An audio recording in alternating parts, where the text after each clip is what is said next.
موجودہ چیئرمین جو کہ نئے چیئرمین ہیں انہوں نے بھی سابق چیئرمین کی طرح پک اینڈ چوز کا ایک کارنامہ کیا ہے۔ وہ کیا ہے؟ پک اینڈ چوز، چوائس کے اوپر چند افسران کو بحال کر دیا ہے، اور صرف ایک افسر کو بحال کرنے کے لیے جس کی بہت اوپر سے کال آئی تھی، اس ڈی جی کو بحال کرنے کے لیے چند یعنی 20 سے 21 افسر بحال کرنا پڑ گئے ہیں۔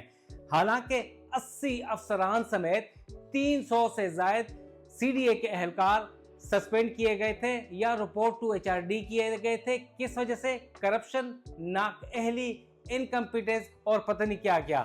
اب کیونکہ سی ڈی اے کا جو نظام و انصرام بالکل مفلوج ہو کے رہ گیا تھا، نئے چیئرمین جو حکم دیتے تھے، ممبر جو حکم دیتے تھے، ایچ آر ڈی کے اوپر عمل نہیں کرتا تھا، کیونکہ سب یہ کہتے تھے کہ وزیر داخلہ اس کی منظوری دیں گے۔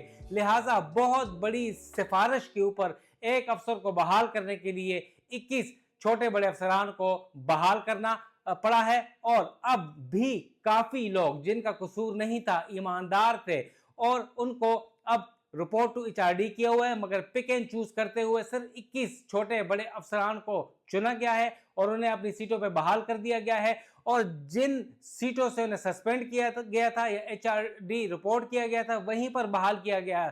حالانکہ سابقہ چیئرمین نے وزیر داخلہ کے حکم کے اوپر کرپشن اور نااہلی پر انہیں برطرف کیا تھا۔ کیا اب یہ بحال کیے گئے افسران کرپشن سے دھل گئے ہیں، پاک ہو گئے ہیں، کمپیٹنٹ ہو گئے ہیں، انکمپیٹنٹ نہیں رہے، نااہل نہیں رہے؟ اس کا کیا ثبوت ہے؟ ان کے خلاف کوئی کیا انکوائری کی گئی؟ نئے چیئرمین نے نہیں کی گئی، انہیں مبینہ طور پر کرپٹ اور نااہل افسران کو بحال کر دیا گیا ہے۔